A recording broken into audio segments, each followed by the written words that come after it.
ان کے کسی رشتہ دار کے ساتھ اکاؤنٹ میں وہ رقم بھیجتے تھے یہاں سے، پھر وہ وہاں جاتے تو اسی اکاؤنٹ سے یہ خود بھی رقم نکال لیتے تھے. تو انہوں نے کسی موقع پر اس اکاؤنٹ سے، اپنے رشتہ دار کے اکاؤنٹ سے رقم نکالی جو کہ ان کی نہیں تھی بلکہ اس رشتہ دار کی تھی. اب وہ دنیا میں نہیں ہے، فوت ہو چکے ہیں. تو وہ اس رقم کے بارے میں پوچھ رہے تھے کہ کیا جو ان کے ورثاء ہیں ان تک یہ رقم پہنچائی جائے یا کیا کیا جائے. جی صاحب بھائی، اس سلسلے میں بات صحیح ہے کہ جو جس کی امانت ہے وہ اس تک جو ہے وہ پہنچائی جائے کہ ان اللہ یأمرکم ان تؤدوا الامانات الی اہلھا،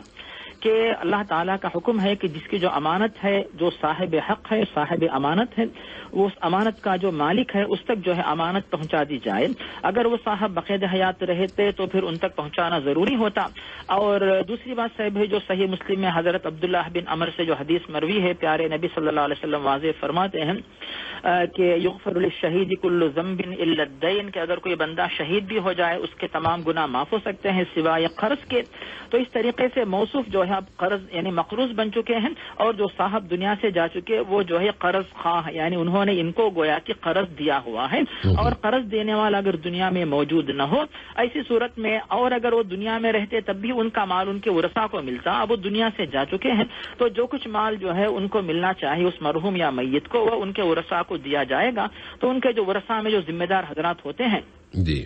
تو ان کے پاس جا کر جو ہے موصوف، چونکہ موصوف کہتے ہیں کہ ان کے اکاؤنٹ سے پیسہ نکالتے، تو اس کا مطلب یہ ہوا کہ وہ اچھی طرح جو ہے جو میت یا مرحوم ہے تو ان کے رشتہ دار ورثاء جو بھی ہے ان سے وہ واقف ہوں گے. تو ان کے پاس جائیں، ان سے ملاقات کریں، اور کسی ایک کو دیکھ کر نہ آ جائے کہ یعنی کسی کوئی ایک، یعنی ڈاؤٹ یہ ہوتا ہے کہ ایک صاحب کے حوالے کر دے تو جو ہے وہ اس میں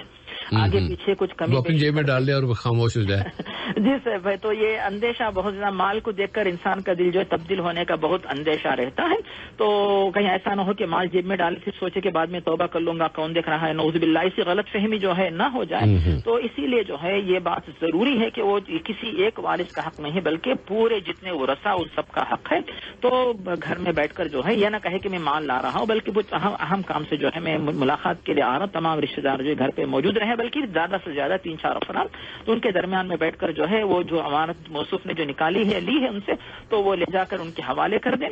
تاکہ جو ہے موصوف جو ہے بری ذمہ ہو جائے، اور جو مرحوم ہے ان کو بھی اطمینان و خوشی ہو جائے کہ ان کا جو مال تھا صحیح حقدار جو ورثاء ان تک جو ہے پہنچ گیا ہے. تو اس طرح سب کے سب جو ہے بری ذمہ ہو جائیں گے، موصوف جنہوں نے قرض لیا اور جو مرحوم جنہوں نے قرض دیا، پھر ورثاء جن کا وہ مال حق بنتا ہے، سب کے سب جو ہے اپنی جگہ خوش ہوں گے. اور پھر یہ چونکہ اللہ تعالیٰ کا حکم ہے اس کی تعمیل کرنے پر موصوف بھی انشاءاللہ اجر کا حقدار بنیں گے، اجر کے حقدار بنیں گے. اللہ کا جو حکم ہے کہ ان اللہ یأمرکم ان تؤدوا الامانات الی اہلھا، تو سب کے سب اس میں سیف ہو جائیں گے، سب کا انشاءاللہ فائدہ ہوگا. جسے اور مولانا کہ اس میں جو تاخیر ہو گئی ہے اب تک، یعنی جتنی تاخیر ہو گئی